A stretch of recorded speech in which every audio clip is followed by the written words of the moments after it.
Welcome to another episode of Run Right Don't Die, official podcast of the GameCast network. Each week we pick an interesting topic to discuss, chat about the latest video game and industry news, and have a bunch of fun in the process. I'm your host, ShakkaPanda. With me as always is my co-host, Vox. What's up, man? Hey, Shaka, how you doing, buddy? You know me as always, just hanging about, doing whatever I can to help GameCast out. And also, with us, we have our guest star today, Fatalshock. How you doing, buddy? I'm doing good. I've just been sat in the background waiting for my chance to shine. I guess this is it. Big background character, are we? That sounds like me.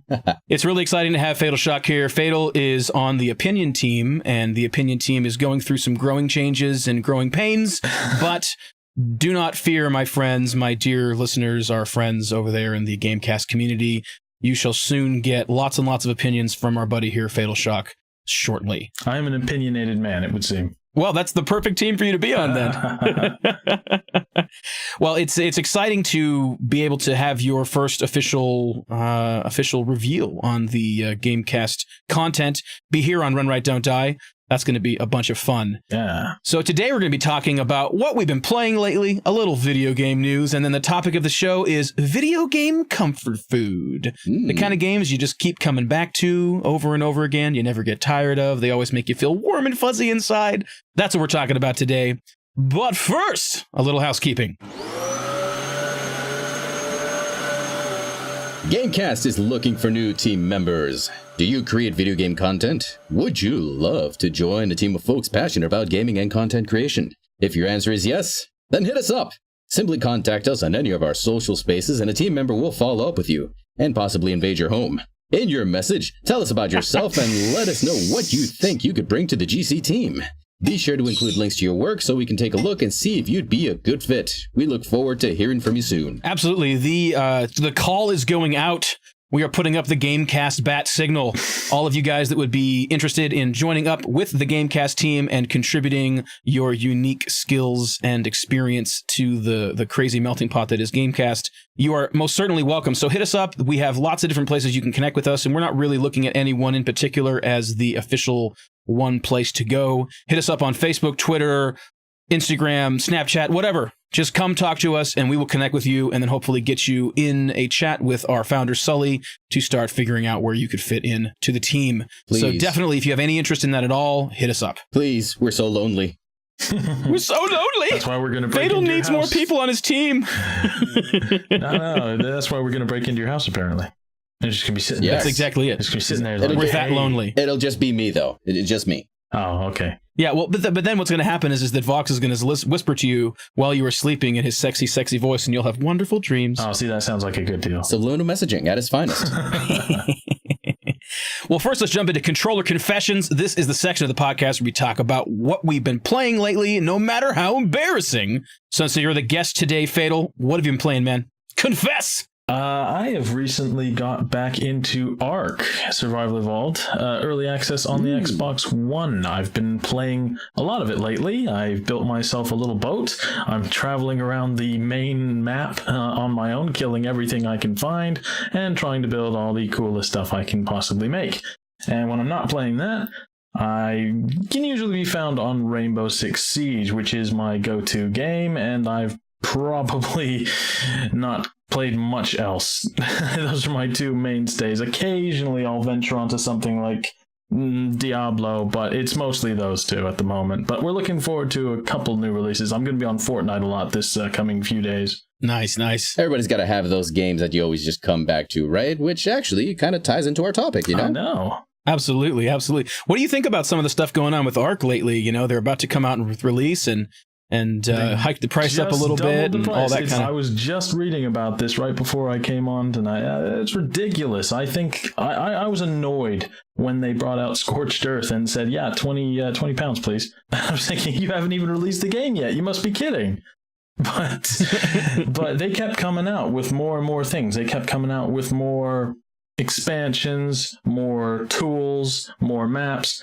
And still the game was unreleased. And now that it's going to be released, everyone's excited. It's like, yeah, we can finally play it. And they're just like, that's great. We can't wait to have you play it for $60.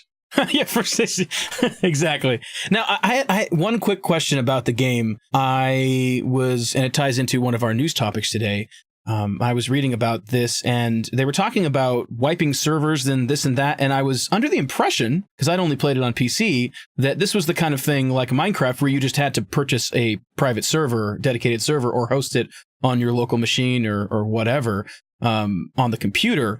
Do they have dedicated servers that they provide on the computer, or is that really just for consoles? As far as I know, server renting is coming to PC and consoles, but it's been mostly public servers up to this point, unless you're playing on modded servers. Yes. On both of them, it's been public servers. I can't say with any real conviction I know 100% what's going on in the PC versions, but in the Xbox version, it's been very much public servers. We were there day one, me and my friends. We were there, server 15. We controlled it. We became the dominant tribe. We got beaten by a bunch of kids that managed to somehow stay up all night for 2 days in a row, just attacking us nonstop, building more bombs, building more guns, because they did not want us. They did not want us to be the top tribe in the server anymore. And they made that very well known, because we came on one day and everything was gone.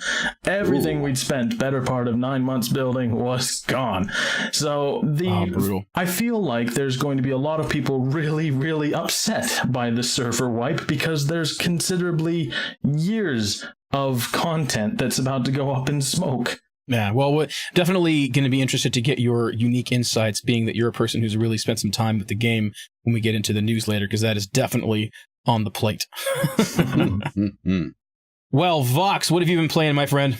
Well, I've certainly gotten back into a bit of a pirate craze, believe it or not, and so I've gone back to one of my favorite Assassin's Creed games, Black Flag. I've just started fresh, started pillaging as many ships as I can, taking control of forts, and all in all, I'm having a grand old time just, hunting down Templars, hunting down Spaniards, hunting down Brits. I'm hunting down everybody now that I think about it. No wonder I have no friends. No one needs anything more out of life than that. Hunting down Spaniards, hunting down Templars, hunting down Brits, pirates. Sounds good to me. Rum. Where has rum. The rum Don't gone? forget the rum. Where has the rum gone? Oh, yes, and the sea shanties, of course. You got to have the sea shanties. Oh, what shall we do with a drunken sailor? I can never get tired of hearing that particular one. Always on my ship, just that particular one. What do we do with a drunken sailor? What shall we do with a drunken sailor? Yeah. Oh, man. But my favorite thing, though, about Black Flag, and just, I think, Black Flag and Rogue, the ability to ram ships with your ship. You just have a dedicated ram on your ship and just screw somebody's day up completely. It's like Captain Nemo 20,000 Leagues Under the Sea, just like, eat metal, bitch! Exactly. Oh, I never get tired of watching their horrified expressions as my ship just gently love taps them. But, enough about me, Shaka. You know what's coming, buddy. It always happens. What are you hiding behind that sexy beard of yours? Well, apparently zombies are in there, because I've been playing lots and lots of Dying Light Jesus Christ. in my free time. Goddamn game is so good, you guys. When it came out, it was 100% my game of the year. I had tons and tons of fun. It's just one of those games that the pure experience of controlling the character, moving through the world, interacting with things, about 90% of the time is just pure joy. It feels good. It's smooth. It's just awesome. It's such a sense of agency and control and power in the world, while at the same time easily getting overwhelmed by zombies. And it's just such a damn good game. And I kind of just randomly decided to play it for a stream the other day. And ever since then, I've totally been playing it in my free time and getting back into it, because I played it a ton on the PlayStation 4. In fact, it was one of the biggest reasons why I was excited about this next generation of consoles, was that I was excited about getting it on the PS4, which at the time I hadn't really upgraded my computer in a while, and so wasn't super confident that my computer could play it, but I knew my PS4 could play it. And so when it came out, I poured hours into that. I beat it 3 times on the PlayStation, and I think the third time I beat it on hard mode. It's the moment that it came out, I was just like, all right, I was an excuse to play this again. So boom, turned hard mode on, started over, boom, went through the game again. And then had bought all the DLC, 100% intended to get into the following expansion, which is apparently incredible and huge. But at that point had sort of moved on to playing other games. I'm very much like a dog where it's like, oh, a squirrel. It's like, oh, something pretty. Like I just totally lose track of what I'm playing. And it's like, sparkly, new games, and poof, disappear.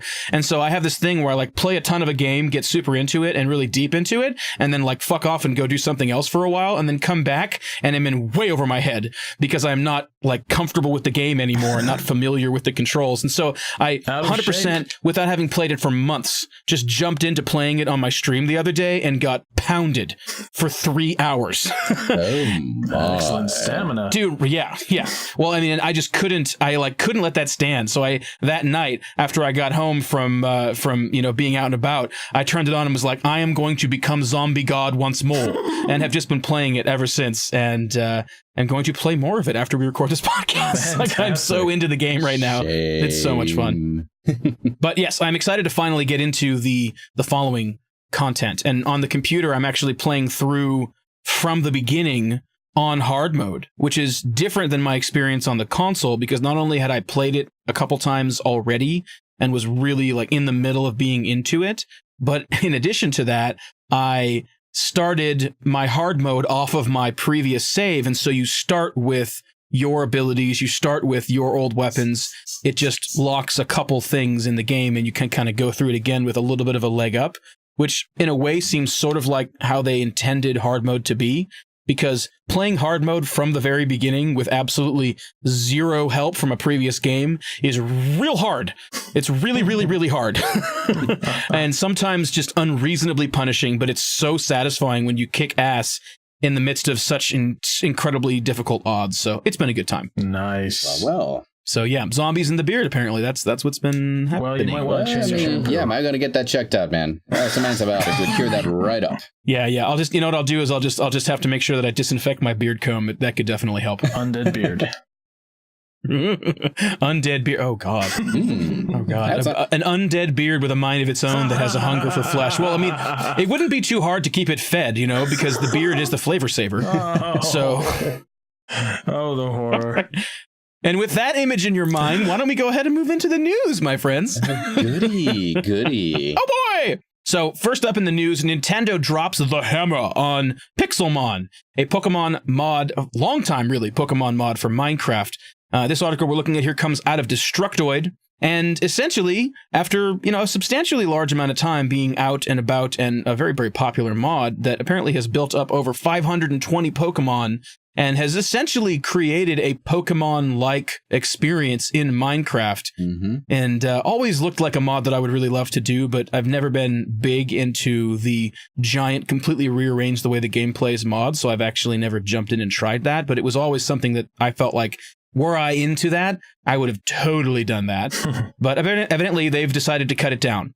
I know, right? I mean, I know that Nintendo is infamous for slapping down things that anybody makes, but evidently it comes from the Pokemon company this time around. So, Nintendo has really been doing a lot of this recently. This is hardly the first one. I mean, in this past year, on Destructoid, they mentioned that they've taken down Pokemon Uranium, another Metroid 2 remake, and even a Tokyo Mario Kart live attraction, like a carnival ride that was a Mario Kart themed, and they were just like, no, you can't do that because we hate everybody. Come on, guys, it's a ride. Friggin' dude, exactly. Grabbers. I mean, hell, dude, I'd be down. Could you imagine live action in a real go-kart Mario Kart?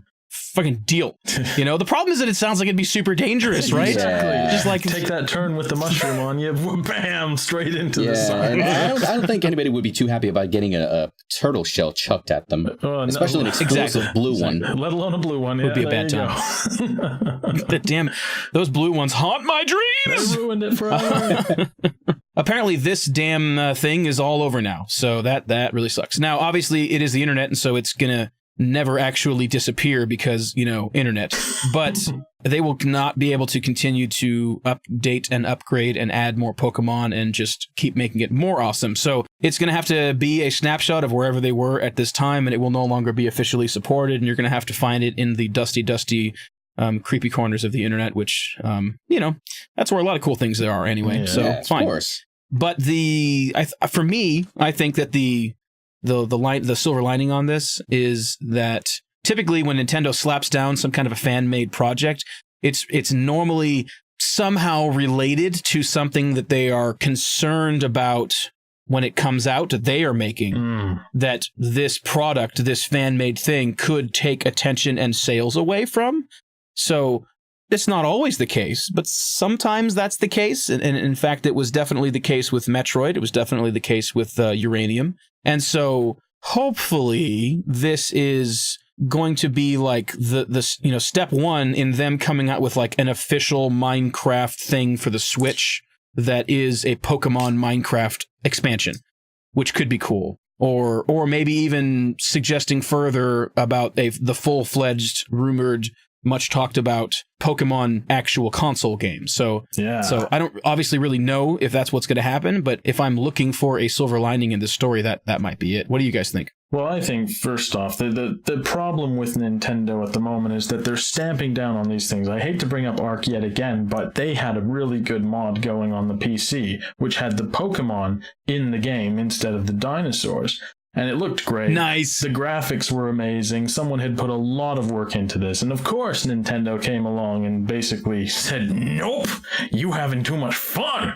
And that's when they said, okay, so no Arc Pokemon game. And I'm pretty sure, I can't be 100% sure, but I'm pretty sure the support for it has petered down to virtually nothing now because, well, they're scared, and they would be. But oh, for sure. Pokemon and like the Pokemon Company and Nintendo as a whole seem to miss the clues here that the world of gamers is hungry for a massive Pokemon game of this nature. And if they could just listen to it instead of just smacking it down with the big old hammer from Super Smash Bros., they would be able to make a game that everyone wanted. As you said, Pokemon console game, long rumored. Everyone thought we were going to get Pokemon Stars for the Switch, unveiled at E3. Didn't happen. Got basically Black and White 2 reimagined, essentially a direct sequel that's going to virtually add very little, in my opinion, very little.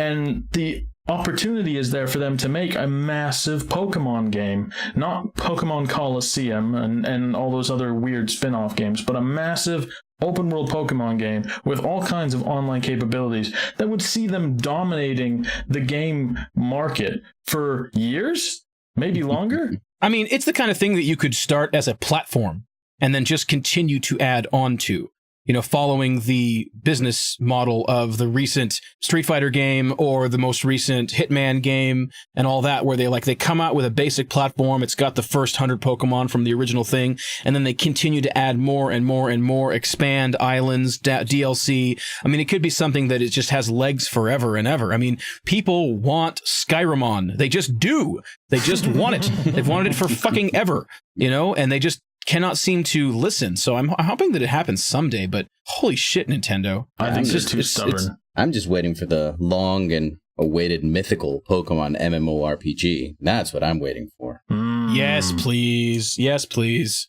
Well, I mean, you know, I can remember when World of Warcraft came out with their like Pokemon version, essentially, with the little pets that you can have and then have them fight and then level up. And it was just like, wow, this is the closest thing to an actual MMO Pokemon we've ever had. And it's actually kind of awesome, you know, if you're not looking for a whole lot of complexity. But it kind of checks a whole lot of the boxes. And the fact that they did that before Nintendo and the Pokemon Company, who owns the fucking IP, it's just like, come on, you guys. It's just Pokemon, Nintendo in general continues to just do things that are clearly not fan first, clearly not gamer first. It really seems like they get in their own way and don't listen to the audience. It's almost like the audience is like, this is a thing we will buy. If you make that, you can have my money. Please take it now. And they're like, nah, brah, nah. Here's don't my want wallet. My wallet is bent over backwards for you. Its pants are down. Have at her. Have at her. Give me this game. Yep, exactly. Nope. You know, and then they're just like the Joker from Dark Knight Rises, just being like, oh, is this all of the money? And just let's burn that shit. They just don't give a shit, man. I mean, money has been left on the table for years with this kind of stuff. So, well, we'll see. You good, Shaka? Because I know your love for Nintendo. Yeah, they just, yep. It's a thing. It's a thing that keeps happening. I really, it feels like Nintendo's coming back in some capacity, you know, reclaiming a little bit of their former glory with Switch, and I sure hope that they get off of their antique Japanese asses and start acting like the rest of the damn world and not being such a butthole about all of the content creation and video policies and, modding things and all that, because it's like the companies that embrace that they're laughing all the way to the bank, man. People are free advertising left and right and making, modifications for their games that let their games be relevant forever and ever and ever. I mean, people still purchase Fallout 3. I mean, come on. There's no actual real world reason that makes any real sense moving forward for them to act in this old fashioned antique way, aside from just being stupid and stubborn. So I really hope that eventually they'll catch up, because it would be neat, really, truly neat to see Nintendo and Pokemon and all the things involved really step into the modern times and be relevant like the companies that are a little bit more agile, that are willing to roll with the modern zeitgeist of gaming culture. They're just blind to it. It's incredible. Are you guys Switch owners? I wish I was. I am not a Switch owner, specifically because I can't easily do Switch content, and typically the way I play games, for the most part, is when I'm making content. So the fact that they have, weird, kooky, restrictive video policies and monetization policies in particular. Well, you can make the videos. You just can't monetize them. Yeah, but I basically just kind of boycott them, essentially. I'm not really willing to spend the money and the time to buy, play, make, publish, promote content that I can't flip the monetization switch on. It's kind of ridiculous, in my opinion. So I agree with that. Yeah. I mean, and you'll. Speaking of monetization, what's the next story, Mr. Vox? Oh, well, it looks like Telltale Games is releasing 3 more projects. Who knew? So, Telltale Games, they love making these story-based games with a bunch of decisions, and they are coming out with 3 new ones for, in this order, Batman, The Wolf Among Us, and The Walking Dead. Now, it looks like The Walking Dead is finally coming to a close. The protagonist of The Walking Dead series for Telltale has been a little girl named Clementine, and it looks like they are finally drawing the curtain on that one. Wolf Among Us is getting a second season. It's been a couple of years, actually. It started in 2013, so it's about time they got a second one. Follows the Fables arc, and we're coming back with Adam Harrington as Bigby Wolf, and Aaron Yvette as Snow White. For some reason, they haven't given it a title yet, but we look forward to that. But the biggest one and most recognizable one is the Batman one. Batman is actually interesting because that is probably, I think, one of the most recent series that they've done, and to come out with a second season so quickly in comparison to especially something like Wolf Among Us Wolf Among Us was real popular. A lot of people liked it. The fans have been railing for a new series, a new, I guess, series. I was going to say episode, but there's lots of episodes in a series, so that would be incorrect. Anyway, a new series of that for some time now. And so it's cool that they're finally getting back. I think people were actually getting to a place where they're like, I don't know if this is going to happen or not. So that's really awesome. And the Batman one, I understand, was quite excellent. And I think what's super cool is that the episode 1 of this one is going to be titled The Enigma, which means that we're going to get some of the Riddler, which is easily one of the coolest. Dude, Batman's rogue gallery is full of cool shit. And Riddler is up there because he's so he doesn't really have any special powers aside from being brilliant.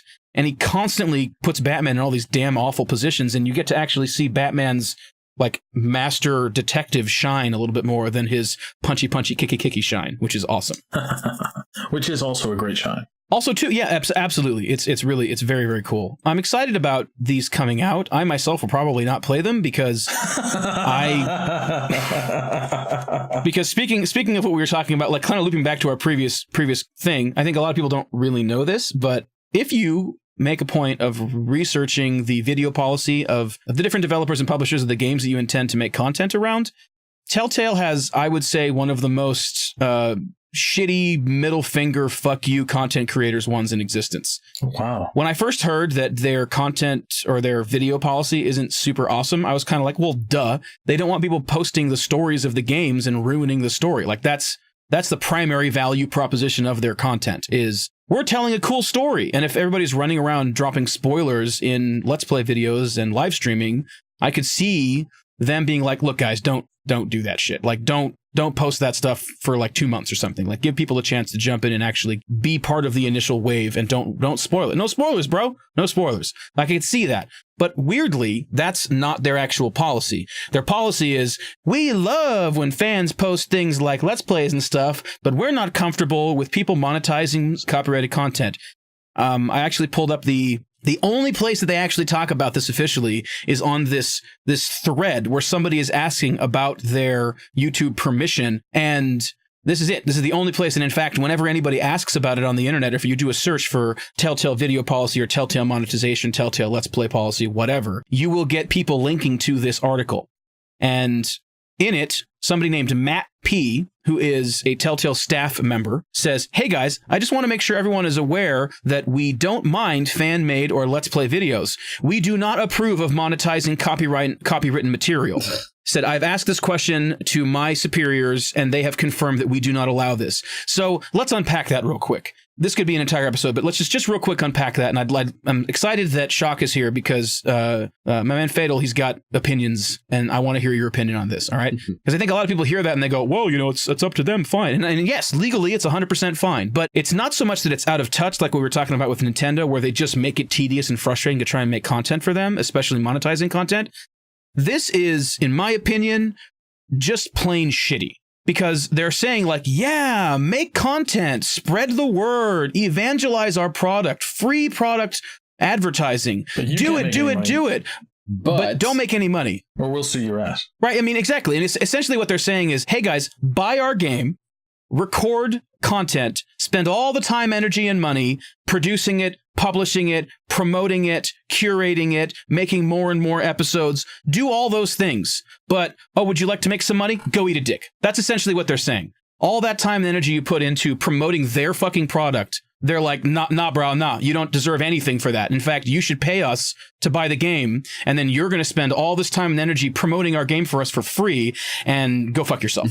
Like, that's basically what they're saying. And that, to me, is disgusting. And so I think they can go fuck themselves. That's kind of my opinion. That is as anti-consumer as I've heard anyone being in the gaming industry for a while. And that, I'm sure we can all agree, is something that is very, very difficult to do. That's really saying something. Because it really is. There are so many crappy policies out there at the moment of examples of developers simply screwing over the gamer because they want to make money and they don't care if the game's reputation is not good.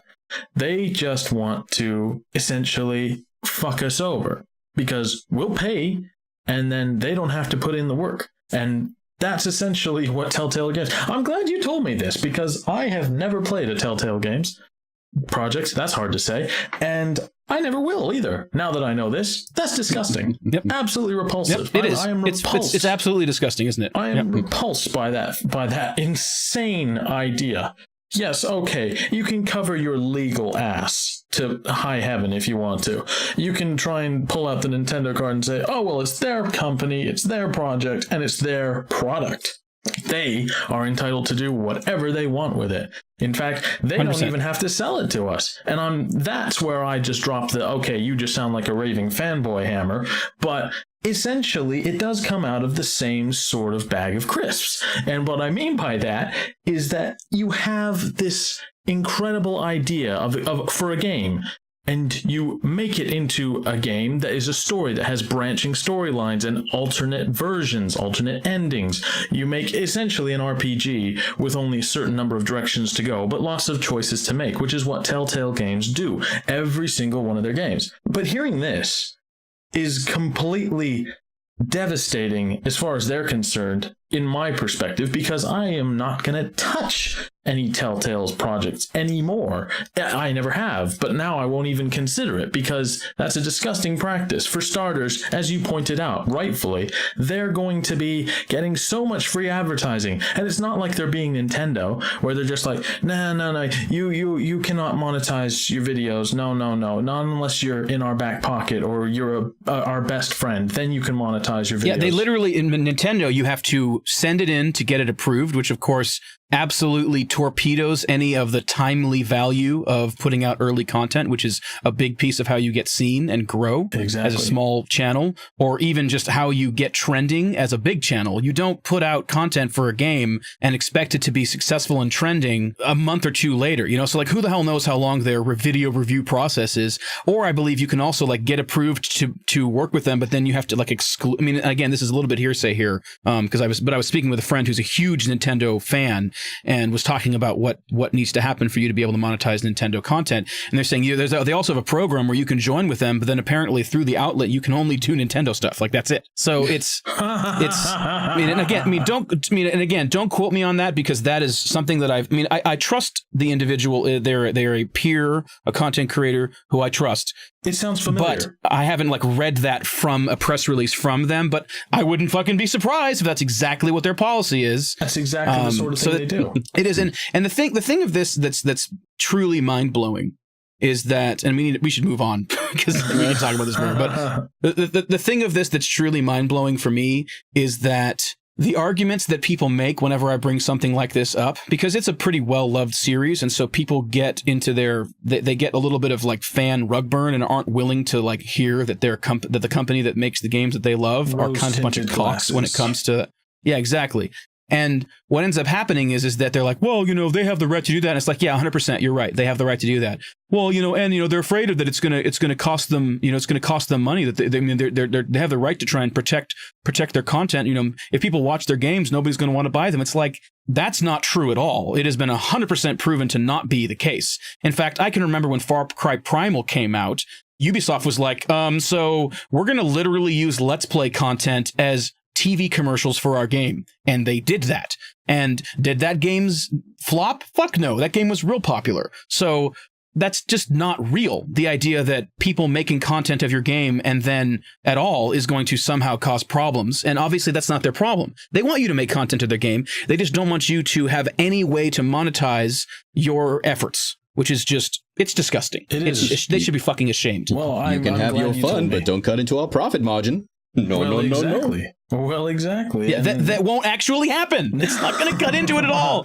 They're not going to make money from the ads displaying on my video. That's just not going to happen. You know where else they wouldn't anyway. You know where else they're not going to make money?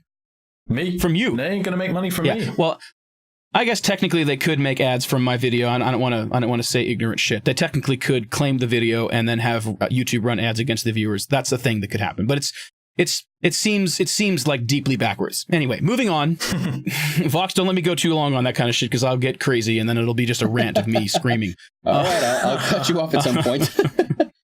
So, Shock, what's our next thing here? This is something I think you can really comment on with a little more wisdom than me. So yeah, Ark is going to wipe the servers for PvP, and that is it's a terrible, terrible idea, because as a long-term player, I know that you have people on those servers who have put hundreds, if not at this point, thousands of hours into building massive bases and having massive loads of hard-to-craft supplies, machinery, crafting materials, anything you can imagine that is really hard to get. They will have found a way to get a lot of it through effort, lots and lots of effort. And they will probably have the most difficult to tame dinosaurs. They'll have Gigasauruses, they'll have Mosasaurs, they will have the works. And these guys are going to come along and just go zoop with a giant eraser. Well, actually, you know, interesting. Yeah, I was going to say. Exactly Go ahead, the same thing. Well, actually, it appears they took a U-turn on that plan. They're not going to wipe the servers. It was a last-minute change of heart, but they're deciding that they're going to have two types of servers. They're going to keep the legacy servers, and the players are going to be able to play on those and keep what they have done, and they're going to have a whole new set of servers for the new re-release of the game as a full game and no longer in early access. Well, it seems like exactly what the community really wanted in the first place. You know, this apparently comes after some interviews that they were doing with different outlets, and then some communication back and forth between the players and media. And they got enough feedback of them being like, basically exactly what your reaction was, Shock. They were just like, don't fucking do that. You know, like there was enough of a negative reaction where they're like, all right, fine. And interestingly, they're not going to delete the servers. They're not going to wipe the servers and then reinstall and all that kind of stuff. They're in fact going to keep those servers and have an entire new set of servers that people are going to be able to start with the brand new official code that addresses some of the problems, which the reason why they were wanting to get rid of those servers in the first place, or not get rid of them, but wipe them, is that there were apparently a lot of exploits that people were taking advantage of, and it was causing what they were really concerned, I guess, about mostly was that they were going to be causing a lot of disbalance for players that had been playing before and then new players as they come in and it gets released. Because you could duplicate things and all that. And then there was also weird shit that was going on that they were trying to patch holes for, where if somebody's base was getting attacked, they would do a DDoS attack on the server and then shut the server down so that they wouldn't lose their shit and their base wouldn't get jacked up. So like there was a lot of kind of shady, garbagey shit going on from petty, crappy cheaters, essentially. And they've come up with ways to patch and deal with or basically to patch the holes in the sinking ship of those servers, and were concerned about using those servers unmolested, unwiped, and moving into the final release of the game, and essentially letting those problems still exist and those potential vulnerabilities still be there. And in addition to that, the people that exploited those vulnerabilities have a hilarious, I mean, like they can have literally an unlimited number of like level 400 freaking T-Rexes or something. Like that's insane. And that shouldn't be a thing you have access to. Unlimited C4, shit like that. So they were having legitimate concerns. And I think that the idea of wanting to wipe it for the reasons they were wanting to wipe it made 100% sense. And I think that this is probably the first news about Ark in a while that is actually community-centric, gamer-centric, fan-first. For the first time in a long time, because recently they've just been like, give us more money, fuck you. But now it's just sort of, and then this seemed like a relatively reasonable thing to do, but the community cried out enough that they were like, all right, guys, we actually give a shit about your perspective. We want you to be happy. And in fact, I mean, that's not an insignificant thing. That's a substantial expenditure of money on their end. Luckily, they've gotten lots of extra money from us, but it's a substantial expenditure to be like, oh, you know what? We're just going to actually make a whole new thing of servers to support this game and keep all the other ones going. I mean, they're literally doubling their server costs. So that's substantial. I mean, fucking respect, devs. I have respect for that. Respect. Too. I have respect for that too, yeah. And I think that to conclude with the whole thing, there's a lot of reasons why a server wipe would help, and it would fix a lot of things. But again, it comes back to the perspective of the fans and the players, and that's something I really do respect, because I want more fans and more players to call out practices like that, even if it's not necessarily for the worst, but if it's something that affects them negatively. If they hit YouTube, if they hit the forums, and they make their voice known, enough voices becomes just one loud ghost yelling in the ears of the developers,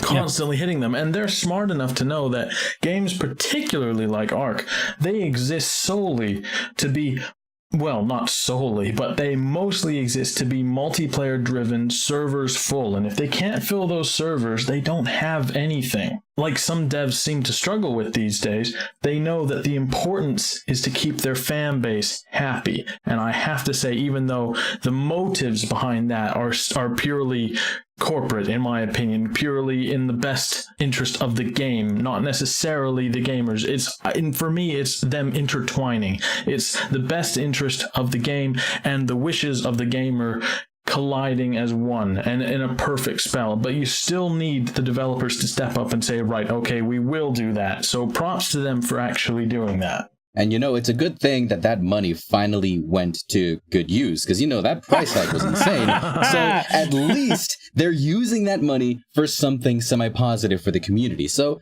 kudos to them for at least that. Like you said, it may have only corporate implications, but hell, the gamers are at least getting something good out of this. Agreed. Definitely. And it's nice to talk about something like this after two news articles that are basically a company being like, oh yeah, people that love our game so much that they spend tons and tons of time making things for it and all that, and fuck you guys. So it's actually kind of neat to see a developer be like, oh no, we actually care about our community, and we're not only just going to allow them to do things, not do things to stop them from doing things that represent their love and appreciation for our game. We are going to, in fact, literally double our costs for a certain sector of our development costs and upkeep to respect their wishes. It's really neat. I'm actually really makes me want to download it and fire it up and start playing again, because I haven't played in some time now. And I think that I might actually, once it comes live, we could set something up, maybe even have a GameCast server. That would be super cool. So definitely very cool. It's nice to have that happening. Always good to see a company appreciating and treating their fans with respect. Absolutely. Speaking of treating your fans with respect, id Software continues to be fucking awesome. Oh, don't get me started on them. Dude, right? So apparently the latest Doom update, based on a article from hardcoregamer.com, the latest Doom update adds all the DLC for free and revises the multiplayer progression system. So thanks. These guys are so great, man. And to make it even better, they are giving free weekends for Xbox One, PC, and PlayStation owners. So that's awesome. And then they're even discounting the game to $15 on all platforms. Now, I don't know if that's going to be indefinitely or if it's just going to be for a window of time during this window where this update is happening. But essentially, the headline is all the DLC is free. They totally revised the multiplayer progression system, which is apparently a big piece of why the multiplayer wasn't as popular. So, hey, it might be a good chance to re-download the game and get back into it. And, giving us free shit, making it cheaper, giving us free weekends, like, They're legit trying to stoke the fires and build that multiplayer community back up, saying, hey, we fixed stuff, get all the stuff for free, the game is cheap, in fact, it's free this weekend. Like, id Software, can I just give you a hug? That's what I want. Come have fun. Come have Seriously, fun. it's Although beautiful. It is kind of, I wouldn't say weird, but quirky that their update for all of this is update 666. I get the game. It's an of course situation. I get the game is about hell, guys, but come on, that's just a smidge cheesy. Have you ever played Doom? Oh, Doom I is have. cheese galore. It's cheese galore. It's awesome, but there are certain levels of cheese. Like that's dad level cheese right there. Like that's dad joke level cheese. How do you feel about this, Shock? I think it's just a fantastic example of one of the developers out there doing it the right way. You consider how much content came with Doom in the first place. It's one of the few games out there that actually deserves its praise critically and deserves its price tag, because you had the full campaign, absolutely, which everyone knows is awesome. Yes. Then you had a pretty rich and expanded multiplayer suite, which had a ridiculous number of colors and shaders to unlock for your character and all kinds of different armors and things like that. Really fleshed out. That's the word I was looking for. Fleshed out.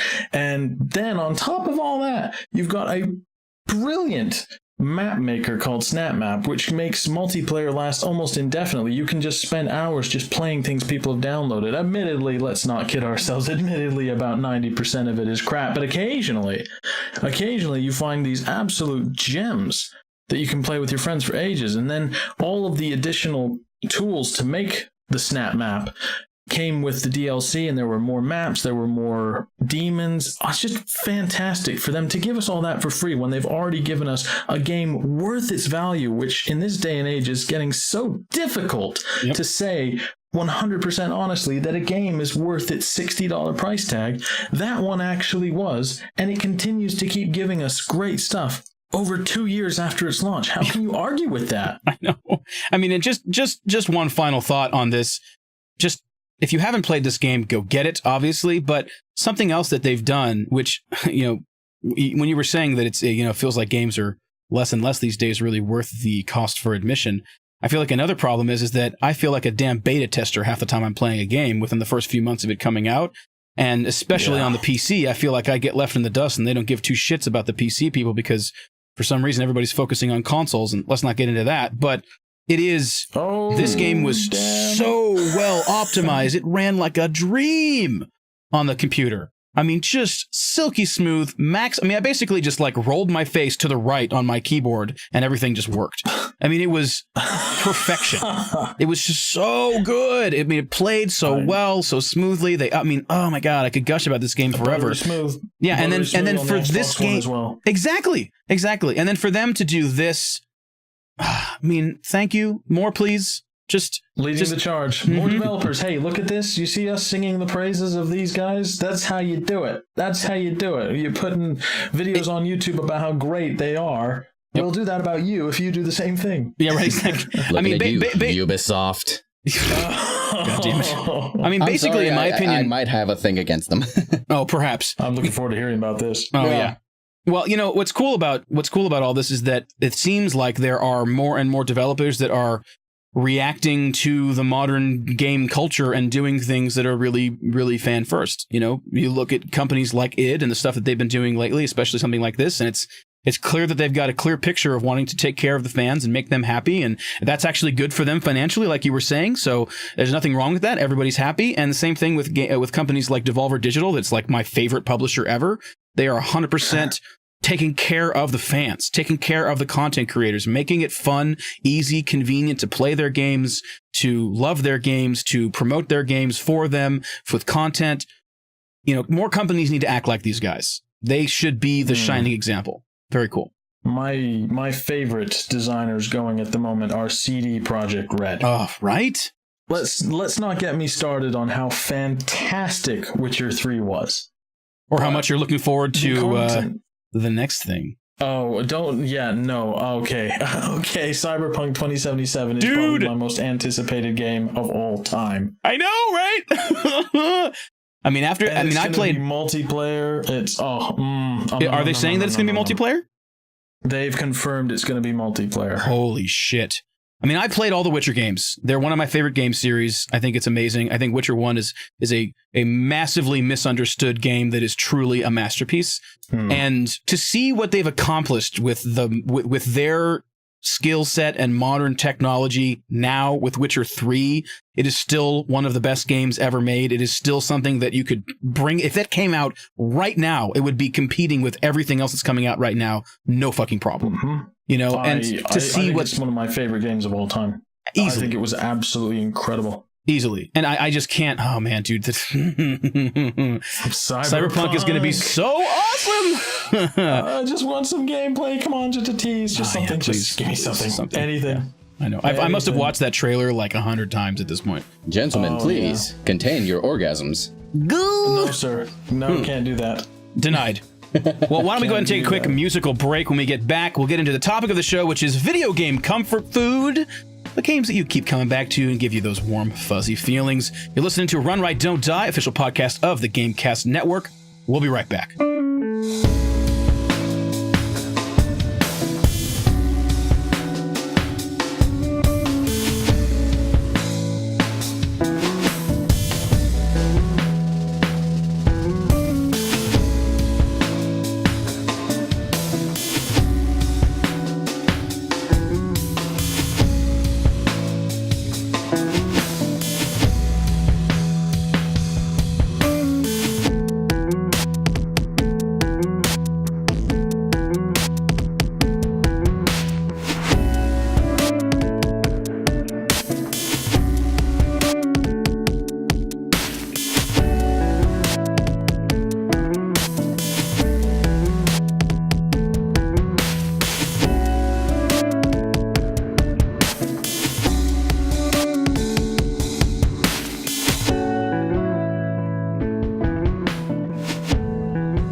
Welcome back to Run Right, Don't Die, official podcast of the GameCast Network.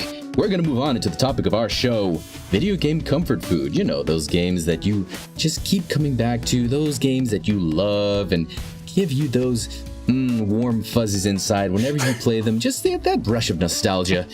So, how about we start off with our guest today, Fatalshock. What is your video game comfort food?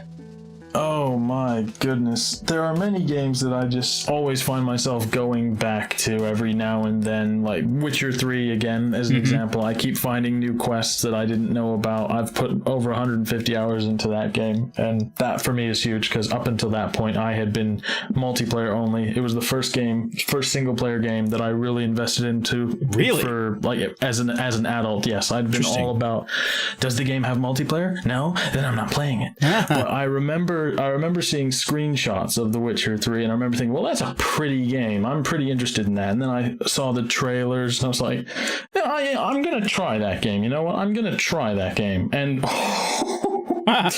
well, the rest is history. The rest is history. It totally converted me. It's the game that then made me turn around and go and buy Skyrim, and now I fully just play single player and multiplayer games. Full stop. I have no bar. Have you gone back and checked out the other Witcher games? Do you know, I have not. I've been meaning to play Witcher 2, but you would not believe the backlog of games I have, and I keep buying new ones. I could easily add about 120,000 points to my gamer score if I was to sit down and start completing these games.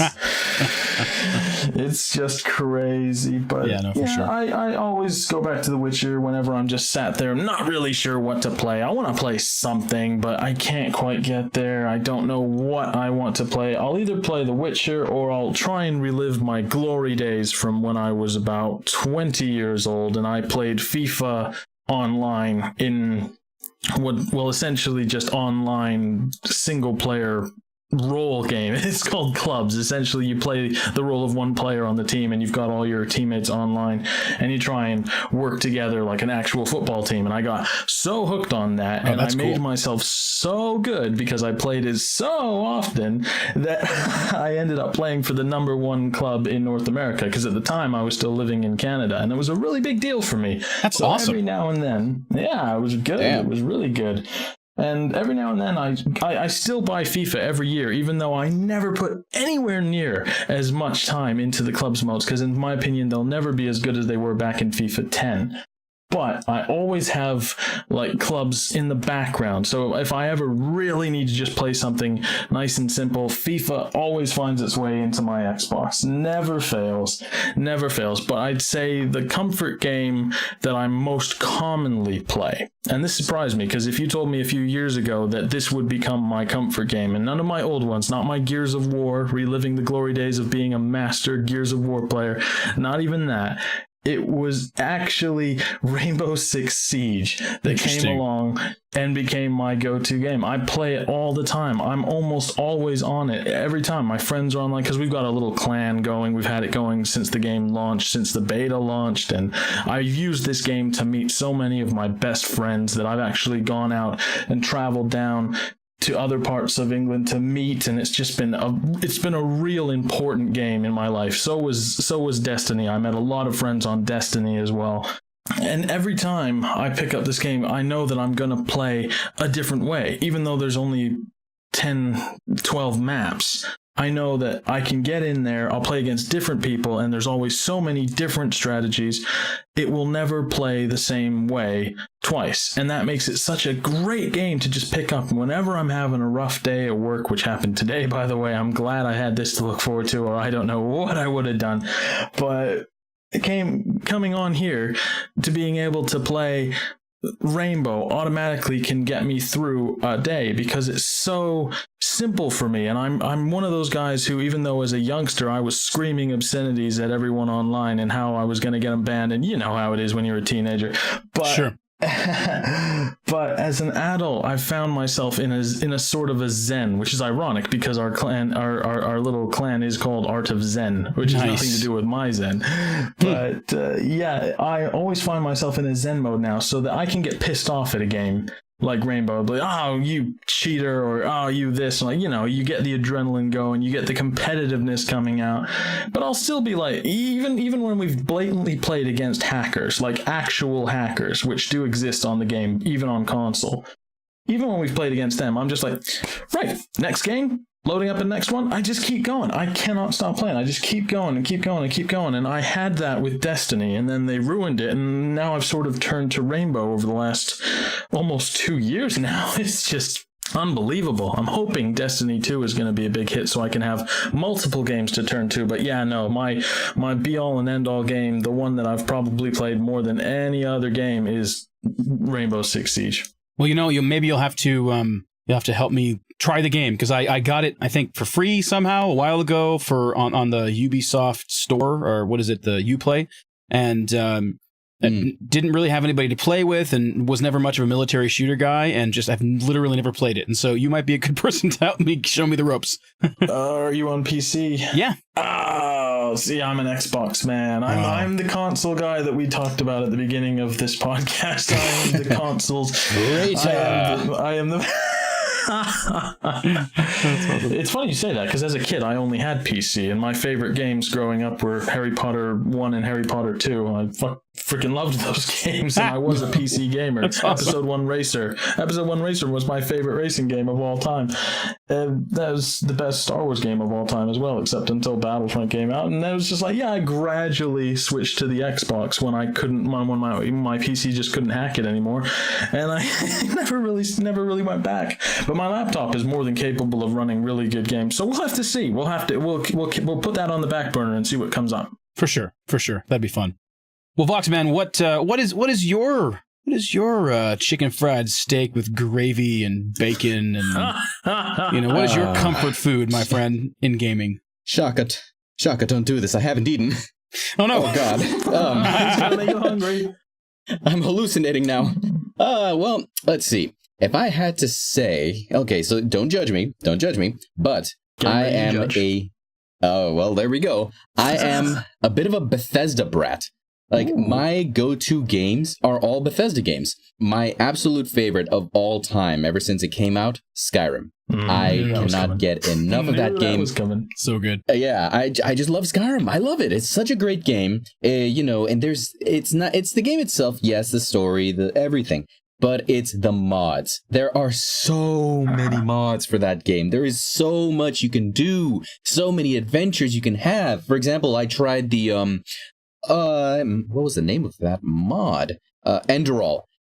I tried that mod, and it's a complete world conversion mod, new story, new everything. And the guys who made that mod made that excellently. In fact, they won an award for how well that mod was made. The story was just excellent, and they're coming out with a sequel. I can't wait to play that if they release it for the special edition version, which, by the way, now that SKSC, the script extender for that particular version, is out, there is the whole new world of mods has opened up for Skyrim once more. So I'm really looking forward to that. But if I had to say also my other go-to game that is Bethesda, it would be a combination of Fallout 3 and New Vegas. Why? Because of a mod that fuses both of them into Tale one of Two Wastelands, baby. Game. Yes, Tale of Two Wastelands. I love that mod to death. That's amazing. It is so much fun playing starting from zero in Fallout 3 and then working your way over to New Vegas. It's insane. Keeping your character, brilliant. keeping your brilliant. The guys who made this mod are insanely brilliant. Dude, and playing Fallout 3 in the Fallout New Vegas engine is magical. Yes. Sure, it has some bugs sometimes, like little weird rendering glitches, but overall, the entire thing is close to perfect. I'm surprised Bethesda didn't just do that. They would have made so much money just releasing New Vegas as a DLC, to be honest, but that's something for another day. My last somewhat go-to game, not as much as the previous two, is Dishonored.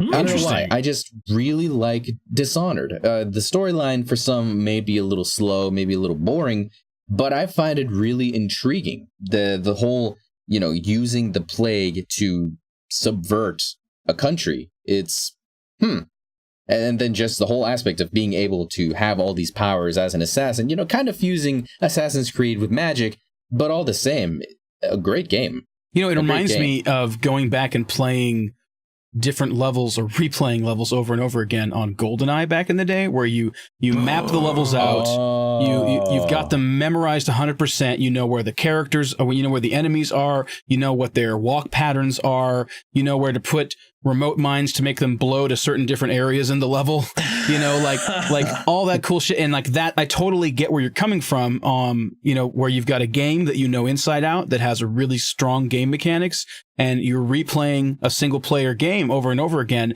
And there's an artistry, a freedom, a creativity to going through the levels in a different way. And with something like Dishonored, there's tons of different ways you can do those levels, and I can see it remaining fresh every single time from a gameplay perspective, let alone just enjoying spending time in that really rich universe. So like, I feel you. That's a great. I never would have thought of that game as a comfort food game, to be honest, but that's a great comfort food game. I mean, when you really think about it, it's like you go around, you're like, how can I murder the face off of this guard this time? Right. Shall I come at him from above? Shall I turn into a rat and bite him? Shall I turn into a dog and name him? So many choices. Delightful. So many.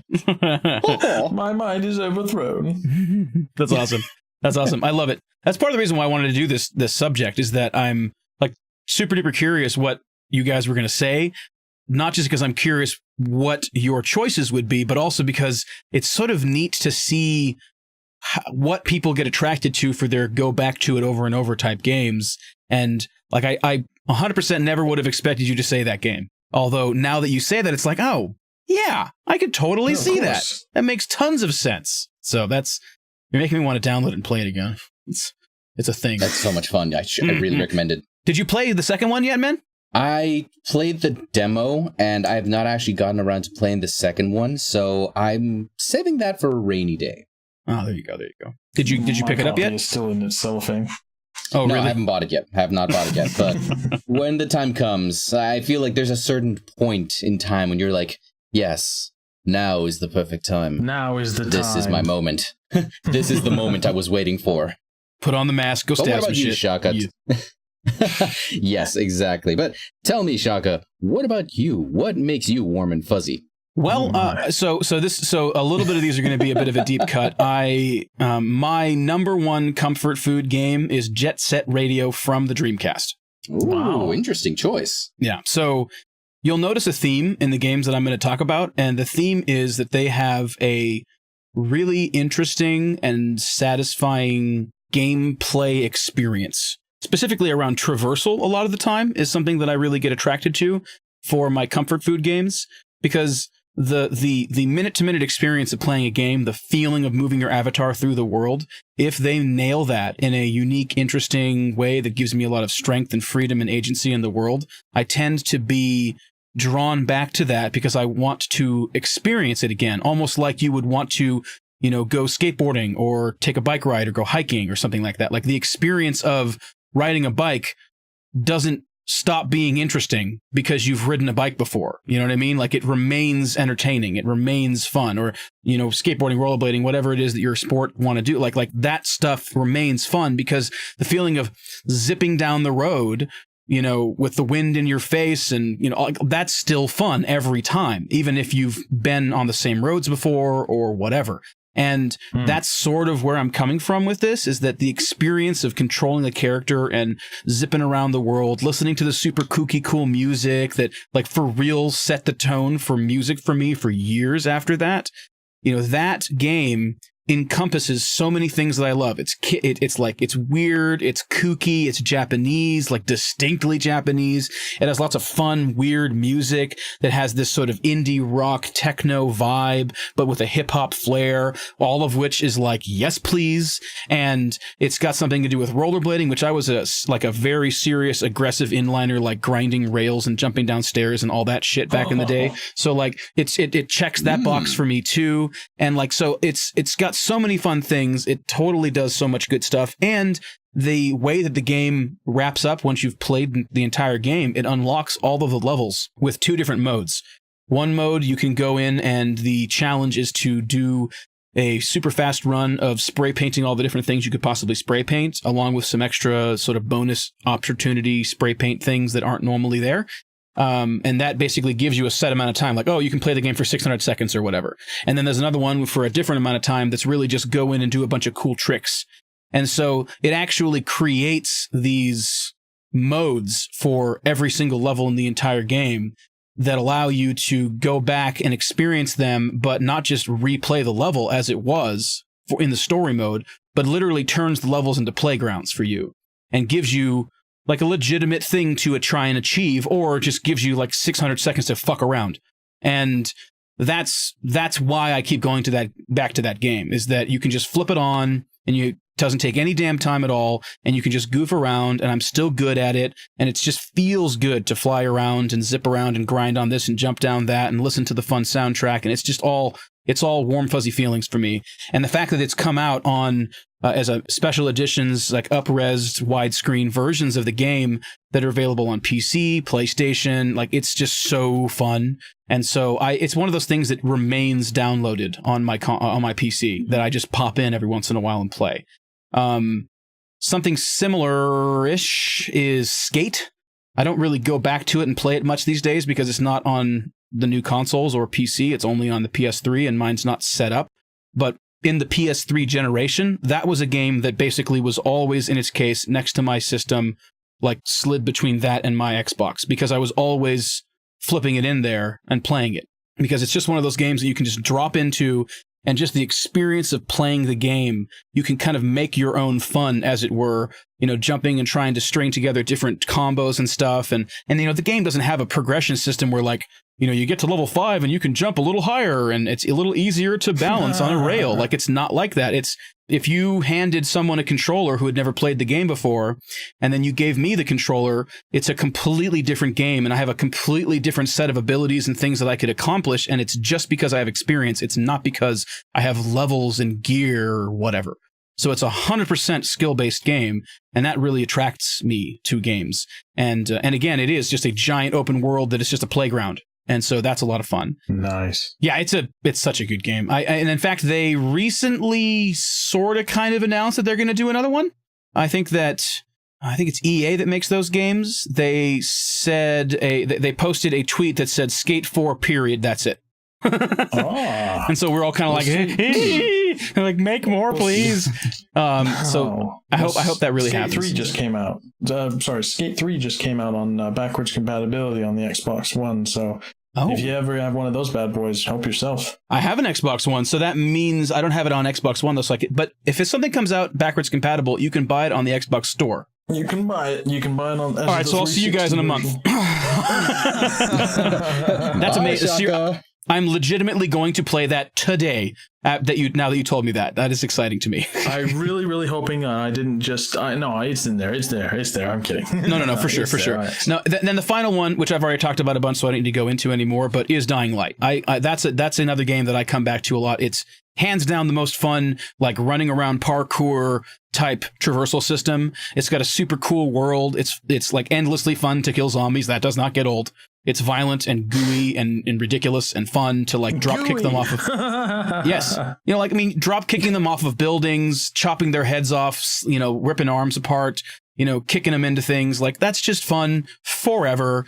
And the way that you move through the game is so well made. It's so clean. And once you've played it as much as I have, you get to a place where you can just look at the world and you can see pathways, even if they're not there. Like, it's not obvious. They're not like doing the Ubisoft thing where like, oh, follow this like yellow stuff, or whatever. It's like, you just look at the world and you can be like, I can go from there to over there to jump on that and flip around and do this and do that and then get up there. Like, you can just see it. And it's so much fun. So those are my games. So, nice. So what you're saying is I can get my Assassin's Creed fix with Dying Light. Oh, dude, for sure.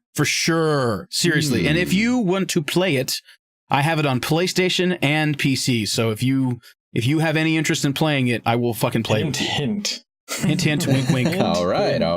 Indeed. All right. So why don't we go ahead and get into the end game where we give our final thoughts, go around and weigh in one last time, make your final point, or respond to something you didn't get a chance to earlier. Gentlemen, any final thoughts before we wrap this bad boy up? Oh, please. Gentlemen first, Fatal. Does that mean you're not a gentleman? I knew it all along! Oh, you call me. I'm a scoundrel. A scoundrel. That's the monocle, isn't it? Well, I was rather hoping because I didn't get to be a part of the initial podcast, and I got to sit there and listen to everybody talk about their very first gaming experience, and it had me sat there feeling incredibly nostalgic. And I was wondering if I could maybe share that with you guys before I go. Go for it. Yeah, awesome. So gaming for me was a big deal because I was always attracted to it because everyone had it. When I was a kid growing up, everyone had a Nintendo or a Super Nintendo or even an N64, and there was this divide, shall we say, between my mom and I, what was what it was okay to be owning, and in this case a games console, or any way to play games. My mom was very strict and very protective, and I appreciate that, but it was not good for my gaming.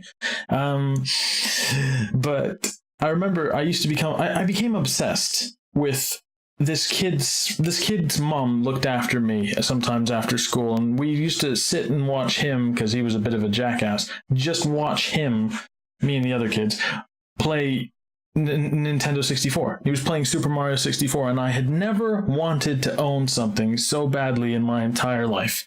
It looked so fun. So when I was 12, I finally got my mom to get me a nice jungle green see-through N64, and nice. The first game I got, a Super Mario 64, and I played the buggery out of it. I absolutely destroyed that cartridge with overuse, and it opened up so many possibilities for me. I had to beg my mother to let me have GoldenEye, but eventually we got past that, and I spent all my time playing that, and then a little game came into my life called Ocarina of Time.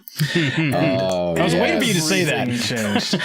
Everything changed. A whole new type of gaming had enveloped me. So before I know it, I was going after the GameCube, and I didn't really like the GameCube at first because my first game was a Dragon Ball Z game, and it was one of those fighter games, and it transpired, I didn't realize this, that even though it was Dragon Ball Z and I liked the graphics, I didn't like fighter games at all. In fact, I found them absolutely deplorable. So that went straight back to the shop, and back then, of course, there wasn't internet, but you didn't have all these websites to go, what should I play? What's the review for this game? Is this a good game? There wasn't much of that. So I would walk to my EB Games, which back in Canada was about a 45-minute walk, and I returned the game.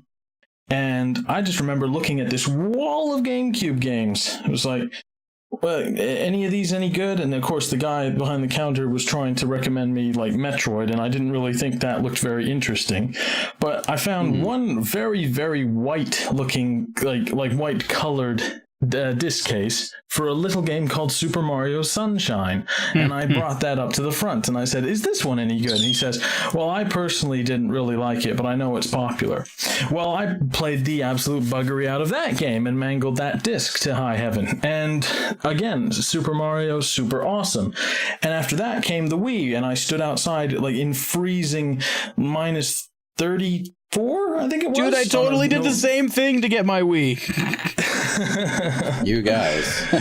Nice Canadian November 16th morning. That's what it was. Nice frigid morning. And I still only got like one of the last 6, even though I had gone at midnight to get a reserve sticker, and then I went back at 6 to join the queue. I still barely got one of the damn things. And I played Twilight Princess, and eventually I got Super Mario Galaxy, and that was incredible. Yeah. And then came the point where I went over to a friend's house, and they were playing Battlefront, and I was like, oh, that's really cool. So I wanted to get that on my PC, on my mom's PC. It couldn't run it. It was a dinosaur. It was way out of date. So I knew I had to get an Xbox in order to play Battlefront. And then once I had that, then I had Battlefront 2, and then I had FIFA 06, I beg your pardon, which I played the hell out of when I came over to England for a 7-month trip to do some research and some schooling. And then when I went back, the Xbox 360s were on sale at the Walmart I was working in, and yeah, that was when a whole new world of gaming opened itself up to me, because I got Call of Duty 2, I was falling in love with it, the graphics, the intensity, and then I was reading on the back of the covers, like, play online if I take the little Ethernet cable in the back of the router and plug it into my Xbox. I was like, okay, so I did that. And it was just like, okay, so now you're just going to need to borrow your mom's credit card for $8. I was like, okay, I'll do that. I'll just pay her back, because obviously I had like, I think I slipped a $10 note into her wallet, and I borrowed her credit card. That's awesome. And then it was like, okay, so I'm now gold, and I made my very first one like Robbie C6 or something, because I thought I was like an email or something. I didn't realize how important your gamer tag was. So it was really dumb gamer tag, and I went online Call of Duty 2, and it was like, Oh, wow. So the online tab is open now. I'm going to click on that. And oh my goodness, I could hear people talking. And for me, that was huge because as an only child, I always gamed on my own. Sure. 100% on my own. There was no such thing as multiplayer unless it was friends coming over. Like life-changing then. I mean, that's awesome. It was huge. It was huge. And I ended up getting fired from work for missing too many days. Just sat there playing Call of Duty. Awesome. It's like the best reason to get fired ever. Oh my God. Yes. I was 16. What can I say?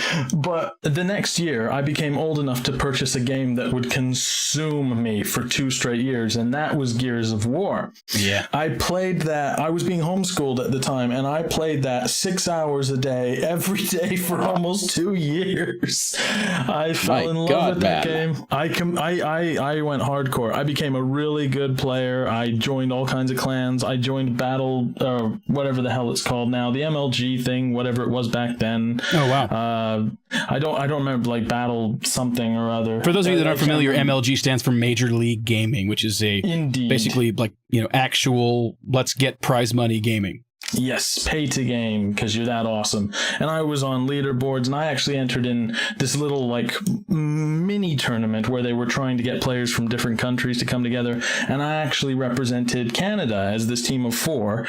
Nice. And we made it to the semifinals, and it was just the greatest. It was just the greatest multiplayer experience of my life. And it just kept going from there. Xbox 360. Then I was introduced to Rainbow Six Vegas, and that was a whole bunch of fun as well.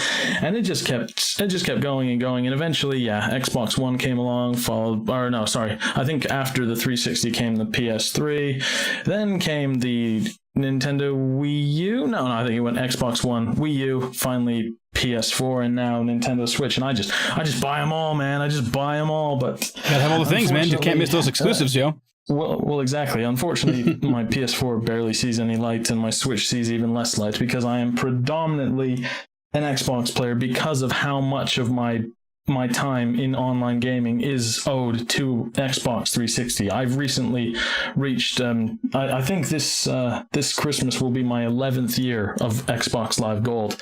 Wow. And it just shows how invested I am in the community on Xbox and how many friends I've made on Xbox.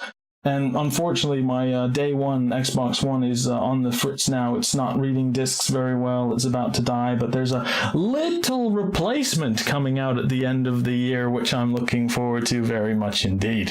Nice. To continue my Xbox gaming dominance. And that is where I started. This is where I've ended up. It's been very Xbox-based, but I've played all kinds of games. I've had all kinds of different experiences, as any good gamer can say.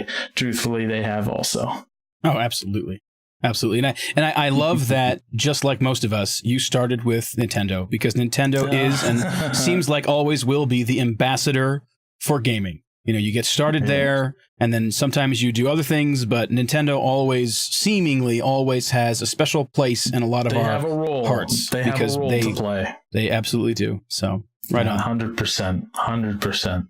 Well, Vox, why don't you go ahead and take us out, man? Alrighty. Well, thank you all so much for joining us on this episode of Run Right, Don't Die. Don't forget to give us a rating and review on iTunes or wherever you download this podcast. It really helps. I'd like to thank our special guest, Fatalshock, for coming by. Thanks so much, man. We appreciate you being on here. I loved it. Be sure to swing by officialgamecast.com for links to our YouTube, Facebook, Instagram, Snapchat, and Twitter accounts. Speaking of Twitter, you can follow us on Twitter at game_cast_TV. It's a great way to reach out to the GameCast team. Remember, GameCast is looking for new team members right now. So, if you're interested, be sure to hit us up with a link to your content and a little snapshot of who you are. We'll get back to you as soon as possible. And of course, if you'd like to chat with me or any of the GameCast gang, join us in the official GameCast Discord by following in the link in the show notes or description of this video if you're watching us on YouTube. Thanks again, we'll see you next time, and remember to run right and don't die.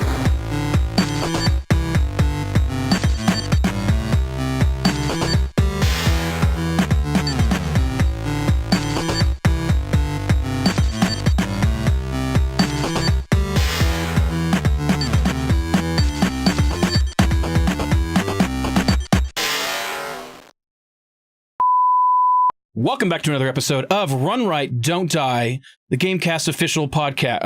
Let me start over. See, I knew that was going to happen. Get it out early. All right.